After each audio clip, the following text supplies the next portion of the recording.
ஜெய் ஸ்ரீ மாத்ரே நமக. ஜெய் குருதத், ஜெய் குரு பரசுராம். நமஸ்காரம். நான் கரூர்லேருந்து வல்சலா பணிக்கர், பிரசன்ன ஜோதிடர். இன்றைக்கி நம்ம விசுவாசு வருட தமிழ் புத்தாண்டு பலன்கள் சிம்ம ராசிக்கு எப்படி இருக்குன்னு பார்க்க போகிறோம். இந்த விசுவாசு வருடம் எப்போ பிறக்குது அப்படின்னா 14/4/2025 திங்கட்கிழமை பிரதமை திதி கௌளவ கரணம் சுவாதி நட்சத்திரம் துலா ராசியில் இந்த வருடம் பிறக்குது. இந்த வருடம் உங்களுக்கு ரொம்ப சூப்பர் அப்படின்னு நான் சொல்ல மாட்டேன். சனி நிறைய கிரக பயிற்சிகள் இருக்குது. சனி அஷ்டம சனியாக மாற போகிறாரு. அதே மாதிரி ராகு 7ஆம் இடத்துலையும் கேது உங்களுடைய ஜென்ம ராசியிலையும் இருக்க போகுது. அப்புறம் குரு நல்ல பிளேஸில் இருக்கார், 11ஆம் இடத்துல இருக்கார். பொதுவாகவே நீங்கள் நல்ல ஞாபகம் வச்சுக்கோங்க, ஒரு ட்ரையான பிளேஸ், ஒரு பாலைவனத்தில் சோலை அப்படின்னு கேள்விப்பட்டிருப்பீங்களா? அது மாதிரி குரு உங்களுக்கு காப்பாற்றுறாரு. நீங்கள் இருக்கிறது ஒரு இக்கட்டான சூழ்நிலைகளாக இருந்தாலும் நம்ம பாலைவனத்தில் போகும்போது எவ்வளோ கஷ்டமாக இருக்கும். ஒரு வெயில் பாலைவனமாக இருக்கும்போது தண்ணி தாகம் எல்லாமே எடுக்கும். அங்கே ஒரு சோலை, ஒரு நல்ல நல்ல சில்லுன்னு இருக்கக்கூடிய காற்று, நல்ல தண்ணி, இந்த மாதிரி விஷயங்கள்லாம் கிடைக்கும்போது நம்ம இருக்கிற இடத்த பற்றி நினைக்க மாட்டோம். அந்த அந்த பாலைவனத்தில் இருக்கவங்க நினைக்கிறத விட அந்த பர்டிகுலர் சோலையில் இருக்கிறத தானே நம்ம என்ஜாய் பண்ணுவோம். சேம் அதே மாதிரி அஷ்டமத்து சனின்னு என்ஜாய் பண்ணாதீங்க, ராகு கேதுவை விட்டுருங்க, குருவை மட்டும் ஃபோக்கஸ் பண்ணுங்கள். மிகப்பெரிய லெவலில் உங்களுக்கு வந்துடும். பொதுவாகவே குரு உங்களுக்கு 11ல் இருந்து 5ஆம் இடத்தை பார்க்குறாரு, 3ஆம் இடத்தை பார்க்குறாரு. அதே மாதிரி உங்களுக்கு 7ஆம் இடத்தை பார்க்குறாரு. நிறைய நன்மைகள் இருக்குது. குரு பார்க்குற இடங்கள்லாம் உங்களுக்கு நல்ல விஷயங்கள் நடக்க போகுது. அதே மாதிரி இந்த ராகு கேது பயிற்சி அவ்வளோ சிறப்பாக இல்லை. சனியோடைய பயிற்சியும் பெரிய லெவலில் சிறப்பாக இல்லை. இருந்தாலும் நீங்கள் மாறிக்க முடியும். இந்த அஷ்டமத்து சனி பார்த்திங்கன்னா உங்களுக்கு பெரிய லெவலில் வேலை செய்யாதுன்னு நான் சொல்லுவேன். சூரியனுடைய வீடு எல்லா விஷயத்துலையும் கரெக்டாக இருக்கணும்னு நினைப்பீங்க, ஜென்யூனாக இருக்கணும்னு நினைப்பீங்க. அப்போ உங்களுக்கு பெரிய லெவலில் பாதிப்பு ஏற்படாது. நீங்கள் உண்மை கரெக்டாக இருக்கணும், எந்த விஷயத்துக்கு ஆசைப்படாமல் இருக்கிறது, இந்த மாதிரி விஷயங்கள்லாம் இருக்கும்போது கண்டிப்பாக சனியோடைய பாதிப்பு பெருசாக இருக்காது. என்னென்னா தடை தாமதத்தை கொடுப்பாரு, அவ்வளோதான். மிகப்பெரிய லெவலில் உங்களுக்கு பெரிய மைனஸ்ன்னு சொல்கிற மாதிரி இல்லை.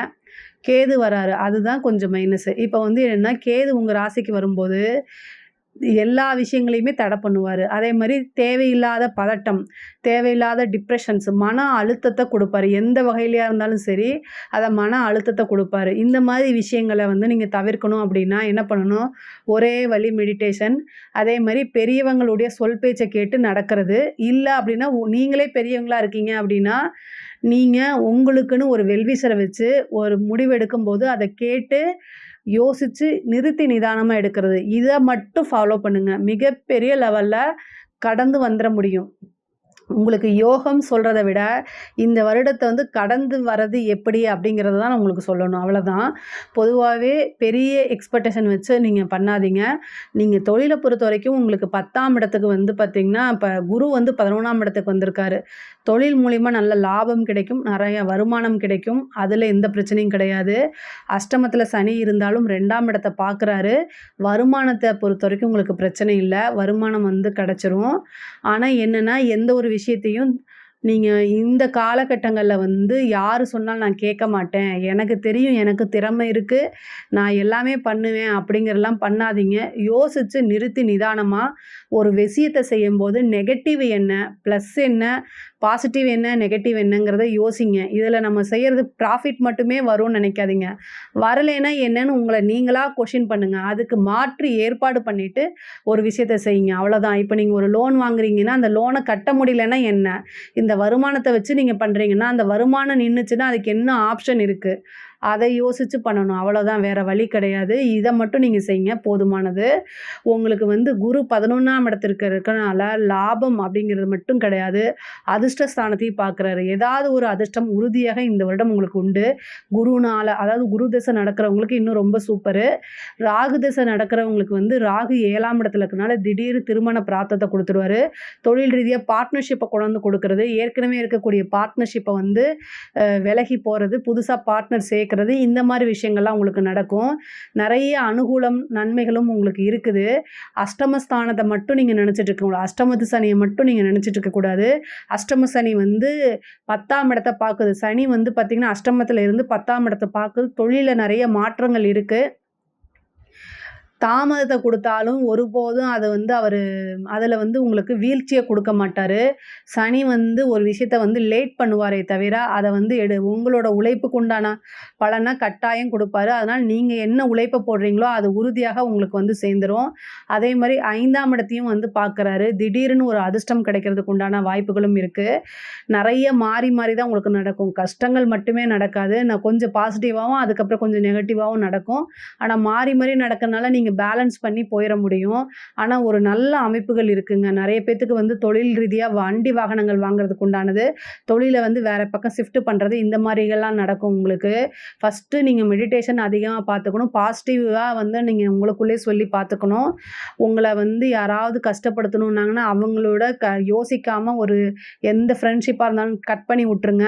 உங்களுக்கு நெகட்டிவாக சொல்கிறவங்க, உங்களை வந்து டீமோட்டிவேட் பண்ணுறவங்ககிட்டலாம் இருந்து இந்த காலகட்டங்களில் ஒதுங்கி இருங்க. அதே மாதிரி எடுத்தோம் கவுத்தோன்னு எந்த விஷயத்தையும் செய்யாதீங்க. இதை தான் நான் திரும்ப திரும்ப சொல்லுவேன். அதே மாதிரி களத்திர ஸ்தானத்தை பொறுத்து உத்தியோகத்தில் இருக்கவங்களுக்கு ரொம்ப நல்லா இருக்குங்க.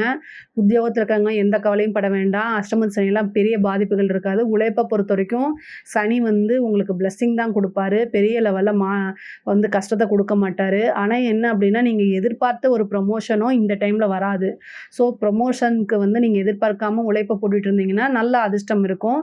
கிரகங்கள் மாறும்போது அதோடைய பலாபலன்கள் 1க்கு 3 மடங்கு 4 மடங்காகவே உங்களுக்கு கிடச்சிரும். அதனால் நீங்கள் அதை பற்றி கவலையே பட வேண்டாம்.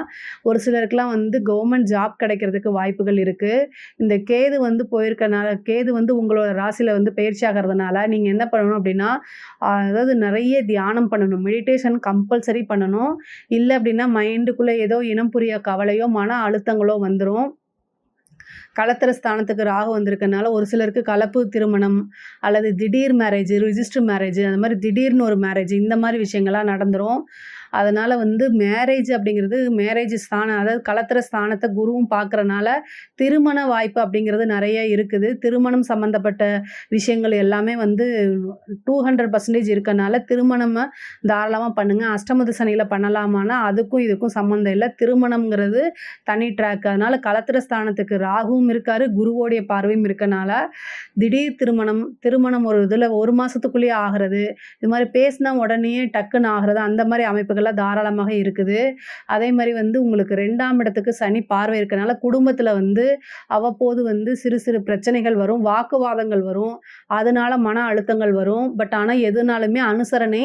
பொதுவாக நான் நிறைய ராசி பலன்கள்லையும் சரி, ஒவ்வொரு பயிற்சி பலன்களையும் சொல்லுவேன். சிம்ம ராசியை பொறுத்த வரைக்கும் அட்ஜஸ்ட்மெண்ட் அப்படிங்கிறது ரொம்ப கம்மி. உங்ககிட்ட இருக்கக்கூடிய மிகப்பெரிய மைனஸ், சிம்ம ராசிக்காரங்க ஒருபோதும் எனக்கு எதிரிகள் அல்ல. அதை நல்லா ஞாபகம் வச்சுக்கோங்க. சிம்ம ராசிக்காரங்க பொதுவாக அட்ஜஸ்ட்மெண்ட் அப்படிங்கிறது பண்ணவே மாட்டாங்க. அவங்களுக்கு வந்து நான் ஒரு விஷயம் பொதுவாக சிம்மராசிக்காரங்க தான் செய்கிறது தான் கரெக்டுன்னு நினைப்பீங்க. இந்த காலகட்டங்களில் ஒப்பீனியன் கேட்டு செய்யுங்க. இல்லைன்னா ரொம்ப கஷ்டப்படுவீங்க. அட்ஜஸ்ட்மெண்ட் பண்ணி போங்க. வாழ்க்கையில் இந்த 1 வருடம் வந்து அட்ஜஸ்ட் பண்ணி போயிட்டீங்க அப்படின்னா உங்கள் வாழ்க்கையில் நிரந்தரமாக நபர்கள் இருப்பாங்க. இல்லை அப்படின்னா ஒரு வாட்டி உடஞ்சிச்சின்னா அவங்க வரவே மாட்டாங்க திரும்பி. ஸோ இதெல்லாமே மனசில் வச்சுக்கோங்க. உங்களுடைய அதாவது அதாவது லைஃப் பார்ட்னர் கிட்ட அட்ஜஸ்ட்மெண்ட் ரொம்ப முக்கியம். 7ஆம் இடத்துக்கு ராகு வந்திருக்குது. ரிலேஷன்ஷிப்பு பொதுவாக ராகு கேது வந்து எக்கனாமிக்கலுக்கு ரொம்ப நல்ல கிரகம். ஆனால் ரிலேஷன்ஷிப்பை பொறுத்த வரைக்கும் ரொம்ப டேமேஜ் பண்ணி விட்டுரும். கேது வந்து எப்பெல்லாம் ராசிக்கு வருதோ அப்போல்லாம் வந்து ஏதாவது ஒரு மன அழுத்தங்கள் இருக்கும். அந்த பொதுவாக மன அழுத்தங்களில் இருக்கிறது வந்து எதுக்காக இவ்வளோ தூரம் நான் அதை அழுத்தி சொல்கிறேன் அப்படின்னா, நீங்கள் அதாவது சுவர் இருந்தால் தான் சித்திரம் வரைய முடியும். ஸோ நீங்கள் நல்லா இருந்தால் தான் உங்களுடைய ஃபேமிலி மெம்பர்ஸும் நல்லா இருப்பாங்க. இதை நல்லா புரிஞ்சுக்கணும். உங்களை சுற்றி இருக்கிறவங்க நீங்கள் உங்கள் குழந்தைக்காக வாழ்க்கை தியாகம் பண்ணலாம். ஆனால் நீங்கள் உங்களுக்குள்ள சந்தோஷம் இல்லைன்னா உங்கள் குழந்தைகளை எப்படி சந்தோஷமாக பார்த்துக்க முடியும்? அது வந்து ஆணாக இருந்தாலும் சரி, பெண்ணாக இருந்தாலும் சரி, எல்லாத்துக்குமே இந்த கொஷின் தான். அப்போ உங்களை நீங்கள் சந்தோஷமாகவும் ஆரோக்கியமாகவும் நல்ல மனநிலையை பேணி பாதுகாக்கிறதுல ரொம்ப ரொம்ப முக்கியமானது. அதுக்காக தான் இவ்வளோ தூரம் சொல்கிறேன். இந்த 1 வருடம் வந்து ரொம்ப அனுசரணைங்கிறது ரொம்ப முக்கியம். ஒவ்வொரு விஷயத்தையுமே யோசிச்சு நிறுத்தி நிதானமா எடுக்கிறது முக்கியம். கணவன் மனைவியுடைய வாக்குவாதங்கள் எவ்வளோ தூரம் வந்தாலும் சரி, தப்பு உங்க பேர்ல இல்ல. அவங்க உங்களுக்கு என்ன துரோகம் செய்யட்டும், என்ன தப்பு செய்யட்டும், உங்கனால சகிச்சுக்க முடியலைனாலும் சரி, வேற வழியே இல்ல. அட்ஜஸ்ட் பண்ணி போங்க. கொஞ்சம் உறவுகள் வந்து நம்ம விட்டு புடிச்சு தான் ஆகணும். நமக்கு வேணும் அப்படின்னா, கண்டிப்பா விட்டு புடிச்சு தான் ஆகணும்.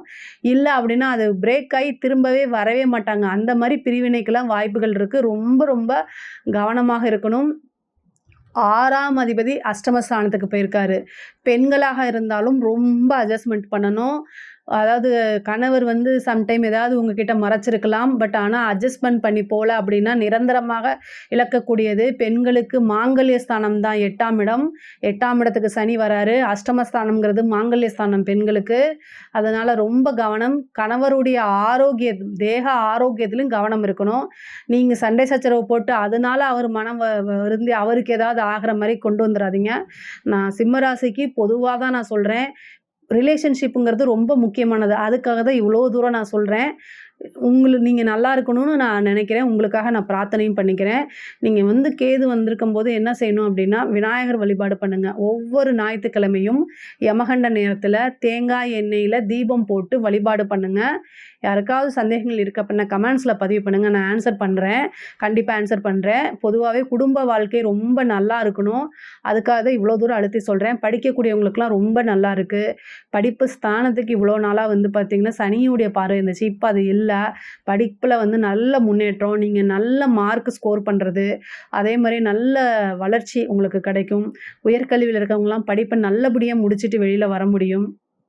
அதே மாரி 11ல குரு இருக்கனால படிச்சு முடிச்சோனே வேலை கிடைக்கும். நிரந்தரமான வருமானம் இந்த இதில உங்களுக்கு உண்டு. வருமானத்த பொறுத்தவரைக்கும் எந்த குறைகளும் கிடையாது. படிப்ப பொறுத்தவரைக்கும் நல்ல மாற்றங்கள் இருக்கு. நீங்க தான் என்ன சின்சியர் பண்ணுமோ அத பண்ணிக்கங்க. ஆனா வந்து வண்டி, வீடு, வாகனங்கள் வாங்கக்கூடிய அமைப்புகள்லாம் இருக்குது. நெறைய பேருக்கு ஒரு திடீர் அதிர்ஷ்டம் இருக்கு. 5ஆம் இடத்த குரு பார்க்குறாரு. ஒரு சிலர்லாம் வந்து காதல் சம்மந்தப்பட்ட விஷயங்கள்லாம் வந்து கைகூடும். பிரிவினைகள் இருந்தாலும் மறுபடியும் சேர்றதுக்கு உண்டான அமைப்பு, பிரிஞ்சவங்கலாம் தானா தேடி வந்து சேர்றது, ஒரு சிலருக்கு வந்து லவ் மேரேஜ் பண்றதுக்கு உண்டானது, இன்டர்காஸ்ட் மேரேஜ், வேற மொழி, வேற மதம் இந்த மாரி விஷயங்கள்ல மேரேஜ் ஆகுறது, இந்த மாரிலாம் நடக்கிறதுக்கு வாய்ப்புகள் இருக்கு. பொதுவாவே சிம்ம ராசிக்கு ஓரளவு ரொம்ப நல்லா இருக்கு. கலைத்துறை சம்மந்தப்பட்டவங்களுக்கு ரொம்ப கவனமாக இருக்கணும் இந்த வருடம். அஷ்டமத்தில இருக்கறனால நெகட்டிவான பப்ளிசிட்டிலாம் கிடைக்கிறதுக்கு வாய்ப்பு இருக்கு. அதே மாரி நீங்க வந்து ரொம்ப நாள் வெளிய தலை காட்ட முடியாத அளவுக்கெல்லாம் இருக்கும்.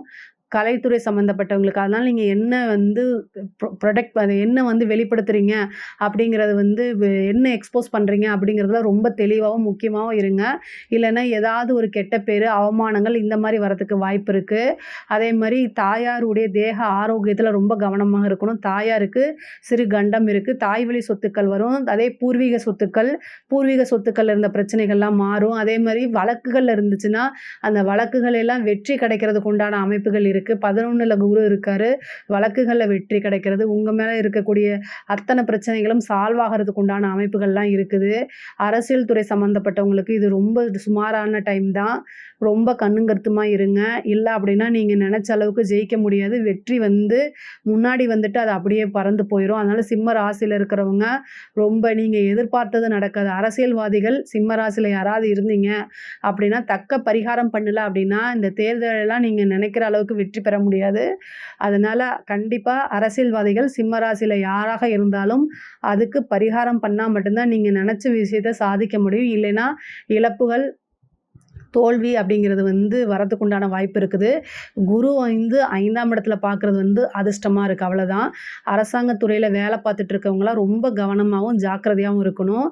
பெண்கள பொறுத்தவரைக்கும் ரொம்ப கவனமாக இருக்கணும்னு ஆல்ரெடி சொல்லிட்டேன். அஷ்டமத்தில இருக்கனால செய்யாத தப்பு, ஒரு கெட்ட பேரு, இதனால மன அழுத்தங்கள் வரத்துக்கு வாய்ப்பு இருக்கு. ரொம்ப ஜாக்கிரதையாக இருங்க. இப்போ பொதுவாவே அஷ்டமத்து சனியில வந்து என்னன்னா, நல்லெண்ணெயில முகம் பார்த்து அத தானமா கொடுங்க.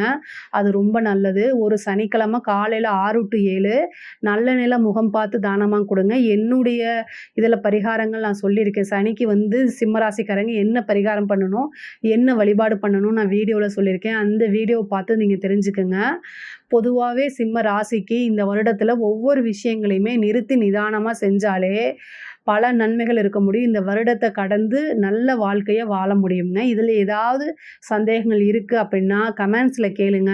கண்டிப்பா நான் ஆன்சர் பண்றேன். நம்மளுடைய சேனல லைக் பண்ணுங்க, ஷேர் பண்ணுங்க, சப்ஸ்கிரைப் பண்ணுங்க. நன்றி, வணக்கம்.